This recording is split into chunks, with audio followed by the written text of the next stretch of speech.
Welcome into Locked On Knicks. Alex Wolfe and Gavin Schall here, and the Knicks are looking to redeem themselves for their worst effort of the last 8 to 10 years the other day against the Sixers today, and they might have OG Anunoby back for the first time in a month and a half. So we're going to talk through that, what the rotation should look like, and if OG's presence can maybe bring the best out of the two guys from the Pistons who have not exactly thrilled everybody so far. It's coming up next on Locked On Knicks.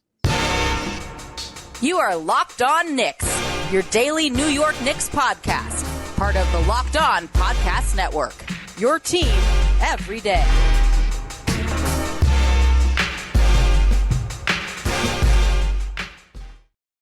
All right, welcome in to Locked On Knicks. This episode is brought to you by Nissan. Are you the kind of driver that likes to push things a little further? Ever wonder what adventure could be around the next corner? Then take the Nissan Rogue, Nissan Pathfinder, or Nissan Armada and go find your next big adventure.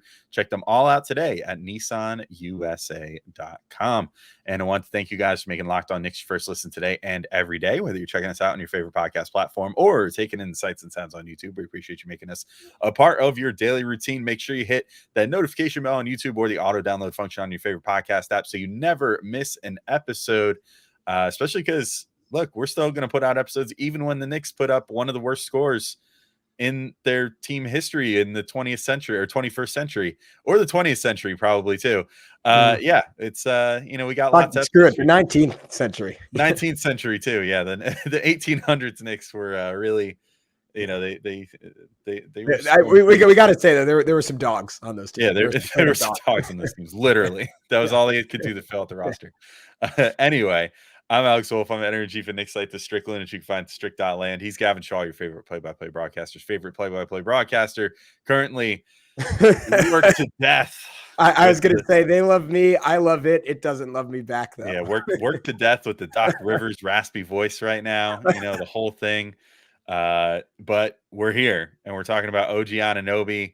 Multiple sources coming out today. So I think Shams is the number one source of The Athletic here that is coming out pretty strong, saying OG Anunoby pretty likely to play in today's game against the Sixers. He's officially listed as questionable, but the scuttlebutt seems to be that he is going to play.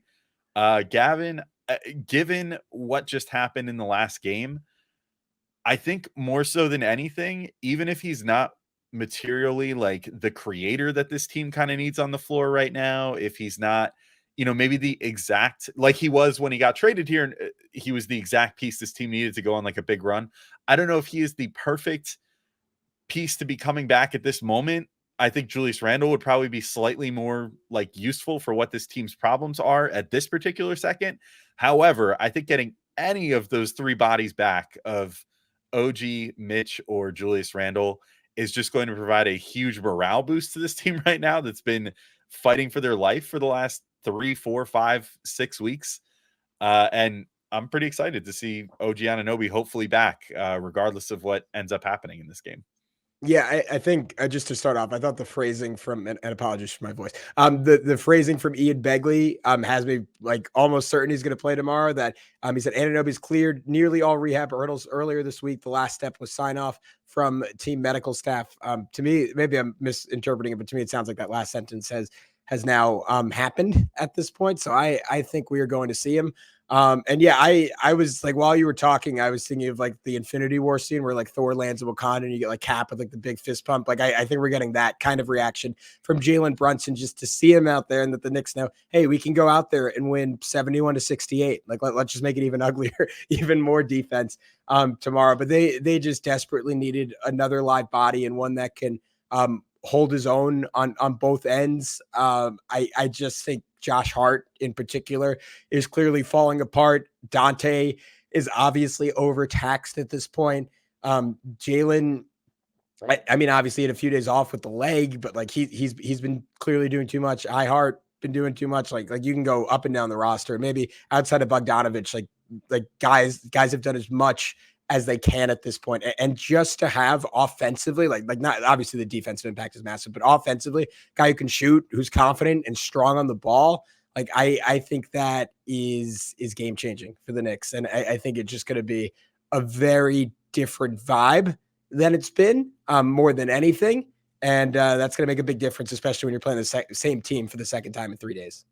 Yeah, and it also should be mentioned that Tyrese Maxey is probably going to be back for the Sixers as well. So you might need someone that can go out there and just D him up for a number of possessions in a row at a key juncture of the game. And OG certainly gives the Knicks that now, which is great because nobody else. I mean, nobody burned the house down yesterday. So like, absolutely nobody had a good game. Even the guys that on paper, had the most points or whatever, still were terrible because both these teams are just like kind of at the end of their respective rosters as far as how much they can absorb at this point. So getting Maxey back will be huge for the Sixers in terms of that, but getting OG back for the Knicks means they have their counter punch on the defensive end who could pretty much guard anybody on the floor.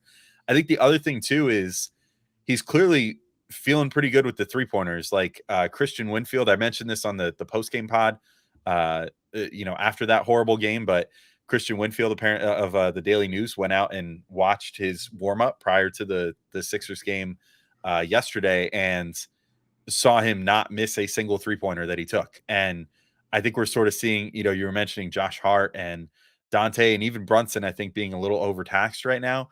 I think we're starting to see, like, from the minutes load and everything, like their legs aren't quite there on some of those 3-point attempts. They're starting to get a little worn out. I don't know how many more suction cup marks Dante DiVincenzo can add to that right shoulder at this point. But, clearly things are, reaching a point where he needs to have a slightly lesser role. Josh Hart needs to have a slightly lesser role. Getting a really, really good shooter out there again, it should be a huge thing for the Knicks because on top of everything else that he offers, like OG has been one of the most consistent shooters on this team since he got over. And they desperately, desperately need that right now because it seems like everybody's kind of hitting that 3-point shooting wall all at once. I also think it's worth noting, like, as great as he looked, like his last however many games with the Knicks, and I just went back and looked, like his last 8 games that he played in New York, he only scored under 15 points twice, and one of them was a 14-point game, and that was the win over the Raptors. One of them was a 10-point game that went over the Nets. Like he was playing some of his best basketball the 2 games before he officially went out, like the 26-point 6-steal game against Denver that we were coming on here and saying, like, I know how amazing Jalen Brunson's been this year, how Julius has had just some monster games. Like that was about as complete of a game as we saw anyone on this team play this year, maybe sans like what Brunson did in Phoenix.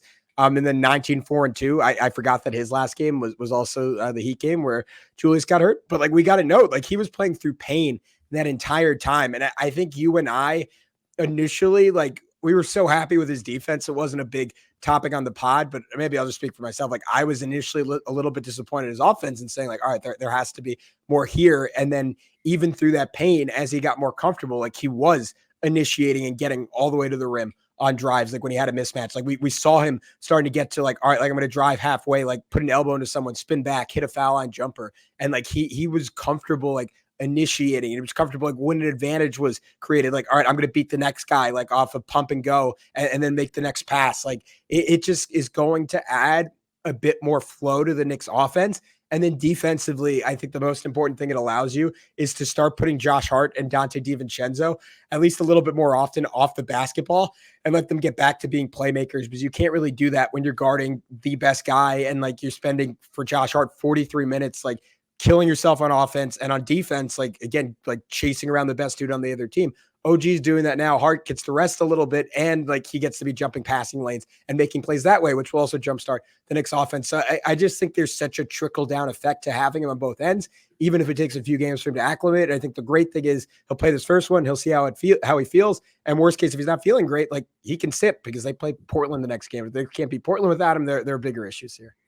Yeah, for sure. And, I think it'll be a good warm up to get ready for that West Coast trip too. I was hoping that potentially we'd be hearing some positive news on Randall too at this point so that he could start ramping up as well. But it does sound like he and Mitch will possibly travel with the team on this trip, which leaves open the door for like if one of them suddenly gets the clearance that they need, that they could potentially play with the team. But maybe just having all those guys around for, and the entire road trip will be helpful, just because it's good to have that camaraderie and your guys there to, pass along knowledge and whatever too. So, but I'm really glad that OG is going to be back on the floor, and we should probably talk about the rotations and what those are going to look like as well, because I think that it starts becoming interesting now. Like once this team is fully healthy, it's going to get even more interesting. But even just adding OG to the mix, I think adds some wrinkles here. So we're going to talk about that in just a second.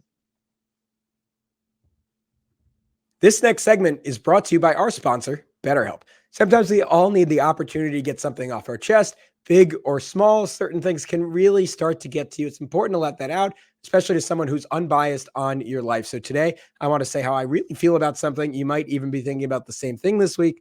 Oh, that game last night, it just took a little piece of my soul. And I'm not comparing the Knicks to like a diagnosed mental health condition, but I am saying sometimes when you have one of those conditions, you rely on your team for a little bit of happiness. And a game like that where nothing goes right can just feel a little extra frustrating. But that's why I'm in therapy, and I totally endorse therapy for anyone who feels a similar way. It helps you put things in perspective, helps you realize what's important in your life, and helps you find healthy coping mechanisms when things do start to get to you, so that you can put them in perspective. Therapy can be different for everyone. Most of us have bigger problems than our favorite sports team, and it's important to get things off your chest every once in a while. If you're thinking of starting therapy, give BetterHelp a try. It's entirely online, designed to be flexible and suited to your schedule. Visit betterhelp.com/LockedOnNBA to get 10% off your first month. That's BetterHelp, HELP.com/LockedOnNBA. All right, Alex, let's break down the rotation going forward. If you want to do it differently, that's cool. I always like to do these position by position, and I think the biggest thing, this isn't even necessarily an OG Anunoby take purely, but I'm kind of okay with the idea of the Knicks being done with Alec Burks for now and just playing Deuce and Brunson all of the point guard minutes. I was wondering if you'd agree, because there is a case to be made like, all right, well, OG insulates him defensively a little bit, and maybe those lineups work a little bit better with him in there, but I don't think it makes that much of a difference for Burks in the way that it will for Bojan. Yeah, I know. I don't know, man. Like it sucks because I had high hopes for his return to the Knicks, but I'm kind of ready to jump off the Alec Burks train too at this point. You know, you would think that having played for Tibbs before, that he would have a slightly better understanding of what this team wants to do, and yet he just seems further disconnected from it than ever. I don't know. It's like every time that he's on the floor, if he gets the ball in his hands, you pretty much know he's looking to shoot it, and that's just not what this team needs right now. And maybe I know that was part of what he was doing in Detroit. You know, like he was just kind of putting up empty stats on the worst team in the league. And, you know, he had a number of games where it was like, oh, wow, Alec Burks, like really turning it up. And, you know, like really was like volume scoring at a high clip and, you know, good efficiency and whatever. But that's just not what this team needs right now. Like they desperately just need people that are going to move the ball around, particularly in that second unit. And, you know, for Burks, I think it just comes down to Tibbs is always going to have this idea in his head that Burks can initiate offense for whatever reason and just thinks it's a thing. And that's never going to go away. And thus there's just no way to make this work. I feel like right now, because you know, it's like, if you just keep, you know, trying to hit the square peg into the round hole, you know, it's not going to go in, you know, it doesn't work. And that's what Tibbs, I feel like, is trying to do with Burks, is put him in the point guard hole when really he should just be like a spot up shooter. And that's it. You know, like just a guy that sits in the corner, shoots some threes, you know, have him be like a low budget Dante DiVincenzo with the bench unit, you know, as far as what his role should be. That should be who he should be looking to emulate and who Tibbs should be having him emulate. And yet we still just have this scenario where he's bringing the ball down the floor, not really looking for anyone else. And then he's not even shooting it well on top of things. So he's like going out there, handling the ball a ton in 18 minutes a game, all to shoot like 1 of 8 and like sink the team in his minutes. It's not going great. So yeah, if there has to be an odd man out, it absolutely should be him over Deuce, because Deuce, you know, for all of his flaws as like the backup point guard, so to speak, like even if he doesn't always do the ball handling there, which I'll get to in a sec of something that I think should change with that, but he at least gives you good effort on both ends, you know, and is overall more of a team player, at least right now, than Burks has been.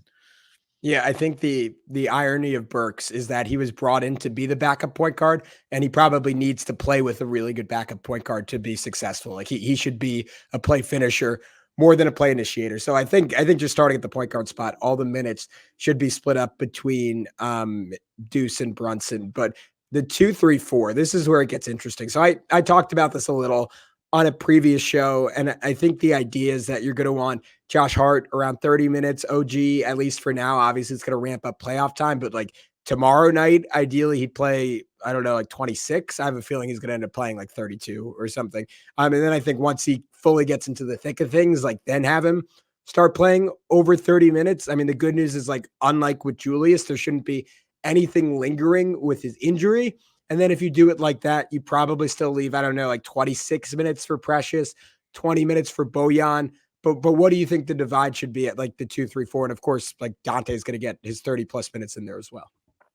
Yeah, I mean, I think the biggest guy that things should change for is Josh Hart, who shouldn't have to start anymore. I do wish there was a world where Tibbs would consider maybe moving Precious to the bench and I like that. Yeah. And like rolling with an interest, like maybe then you can keep Josh Hart starting because I think you have enough shooting still out there then. Like I mentioned this on the pod after the horrible loss, but like part of what sunk them down the stretch was like final possession of the game, or like the final one that mattered for the Knicks. They end up kicking it to a wide open Precious Achiuwa in the corner. And it's like, what's that good for, dude? Like that doesn't help you at all. Whereas if that was OG Anunoby, you would have been like, shoot it, shoot it, shoot it, shoot it. Oh my God, they lucked out so good. Like this is such a great, windfall for them.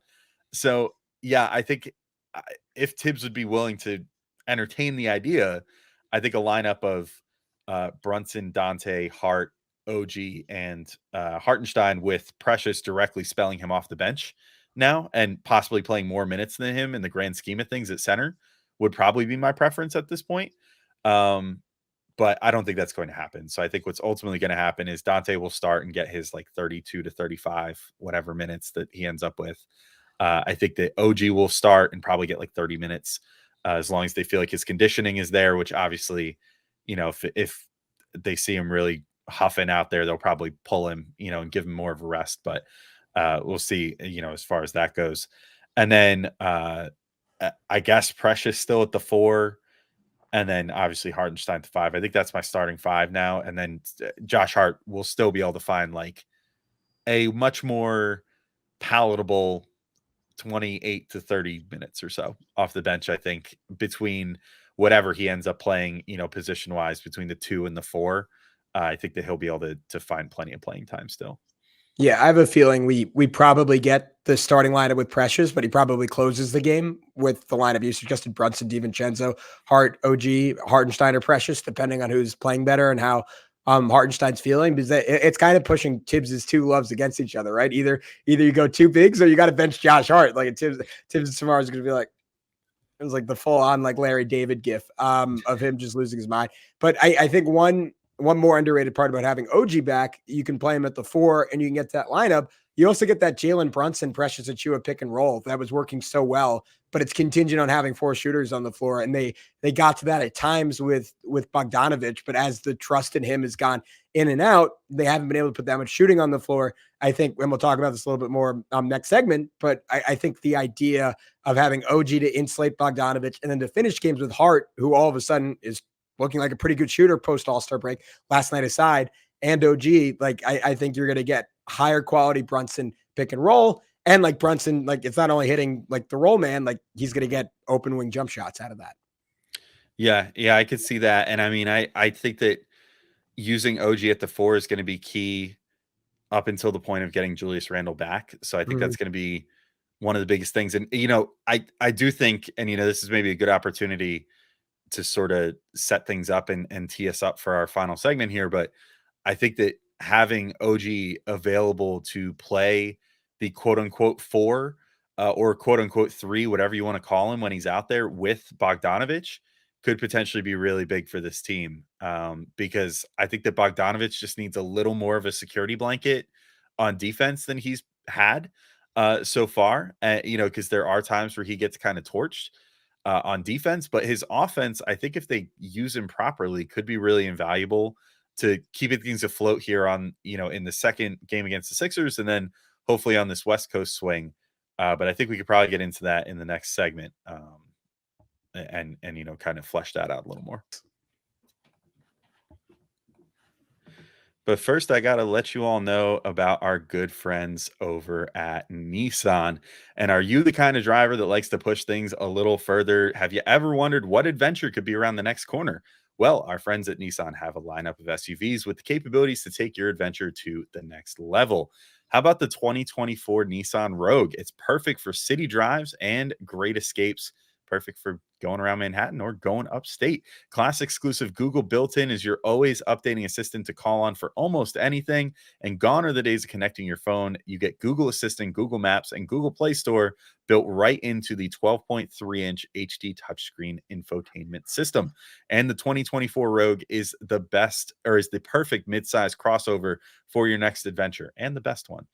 Although if that's not your speed and you want to maybe go slightly bigger, maybe you live out in the country like me, you can check out the 2024 Nissan Pathfinder. That has room for up to 8, an expansive cargo capacity, and advanced available 4x4 capability. And with 284 horsepower and up to 6,000 pounds towing, when adventure calls, the Pathfinder is there to answer. So take the Nissan Rogue, the Nissan Pathfinder, or the Nissan Armada and go find your next big adventure. Shop NissanUSA.com.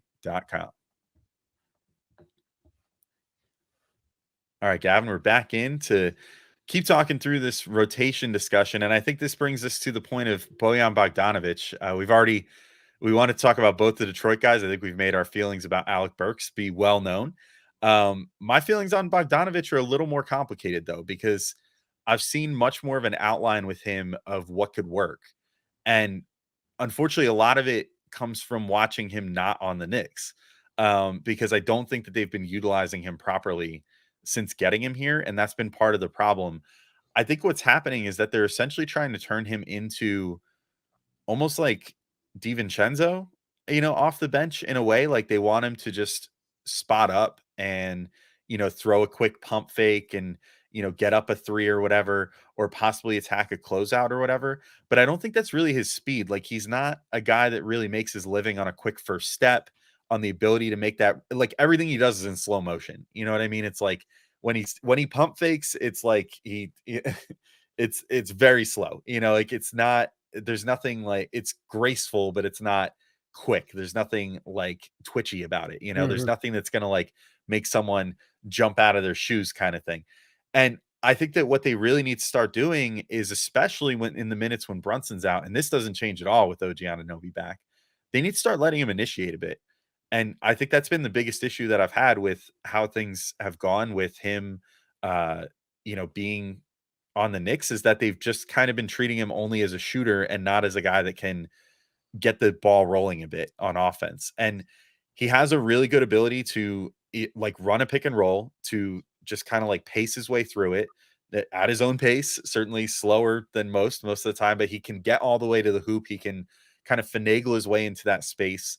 And then also has great instincts as far as hitting a big on like a wraparound pass or kicking it out to the corner or whatever the case may be.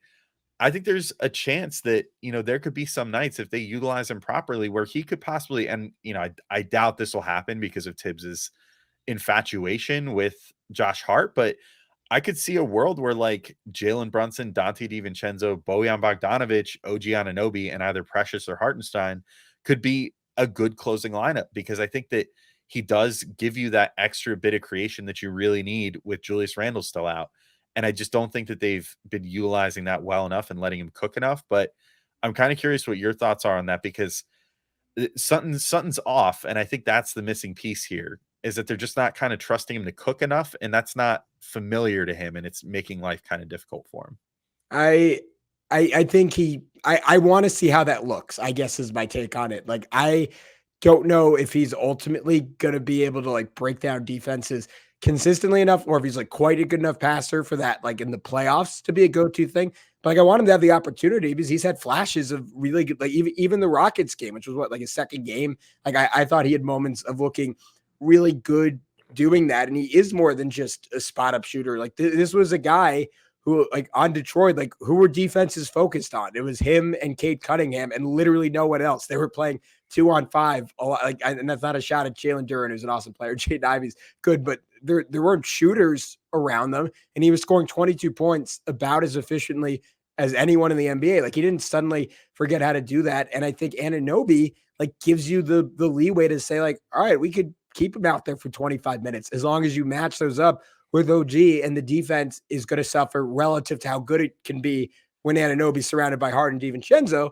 but you're still going to be playing pretty decent defense, and your offense could hit whole new levels. And I think that was what was initially appetizing about the trade, allowing Brunson to run like a true 4-out offense for the first time since he's been on the Knicks, which we just haven't gotten to see outside of for small stretches this season. And obviously Hart is shooting the ball better, but he doesn't get nearly the respect that OG gets when OG's parked in one of those two corners. Obviously doesn't get in the same universe of respect as Bogey, who's like one of the better shooters in the NBA. So I want to see 10 minutes a game of just Brunson and spacing. And we even saw Tibbs in desperation, like the other night, go to Brunson, Burks, and Bogey, which we really haven't gotten a whole lot of. So it's clear that Tibbs is fascinated by this idea. It's just going to look so much better in there with OG instead of Burks. Yeah, it pretty much would look better with anyone other than Burks at the moment, if we're being completely honest. But yeah, I'm with you. Like, I think and to your point about would that work in the playoffs, I'm not even concerned about that either, because this is sort of a temporary fix. Like, I think ideally where you end up with at the playoffs, if you want to go anywhere, is that you're going to need Randall back, and then it's just going to be back to staggering Randall and Brunson, and ensuring that one of them can be out there pretty much all the time. Maybe you would have to then rely on like 5 minutes of Bogdan out there running the show, sort of like at any given time. But I do think it's important, like you said, and I think this is a big part of it, is getting some form of chemistry between him and Brunson, because I do think that when it comes down to it in the playoffs, there's going to be some games where you need to just get stops. And in that case, obviously, Bogdanovich won't be ideal, but the Knicks do have plenty of personnel to make that happen. But there's also times in the playoffs where you get down by 10 and it's the third quarter and you just need some buckets, and you need to like get back in the game. You need that spark to, kind of get you going forward again if you stalled out. And Bogdanovich is one of those guys that can do that. And developing some form of chemistry with him, with the key players on this team, is going to be big. And I feel like most of the minutes he's been spending, he's been like one of the last guys coming off the bench lately, which I would hope to see him be one of the first guys coming off the bench. Like, maybe he can be the first sub in for, like, I know this is unreasonable again, based off Tibbs's resume, but like be the first guy in for like Precious or something, if Precious ends up starting. Which I think it would just end up being Hart in that case, because he'd be so desperate to get Hart back in the game. But maybe then make him the second sub for Anunoby or something. Like, get him out there with the key players on the team, rather than like, all due respect to everybody on the team, but he's mostly been playing with like Alec Burks, Deuce McBride, and like Jericho Sims, who two of those guys at minimum are probably not going to have a role on this team when fully healthy. But Bogdanovich, I think, is good enough to have a role on this team when fully healthy, which is why they traded for him and they gave up Quentin Grimes and, whatever else for him. Like, so it's, I think that's just very important. I think that he, more so than Burks, like Burks is kind of just, I feel like a jerk to say, because I was like sort of excited to get him back, but he's more or less like almost on the level of Shake Milton to me at this point, of like just a guy that's there in case the worst of the worst happens, as far as like injuries and stuff now at this point. But he's probably not in the equation anymore. But Bogdanovich is like a legitimate 20-point per game NBA scorer, and maybe the Knicks don't need him to do that, but I think they should at least be finding a way to take advantage of him as like a 15-point per game scorer on a nightly basis.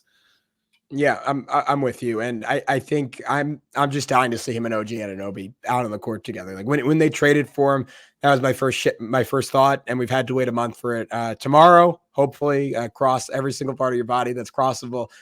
We will hopefully get it. But Alex, right now my vocal cords are a little crossed, so we will wrap up on that. But we'll be back tomorrow night, or at least I will, recapping Knicks Sixers. Hopefully, even if they lose, they score over 80 points. But until then, he's Alex. I'm Gavin. We'll talk to you very, very soon on Locked On Knicks.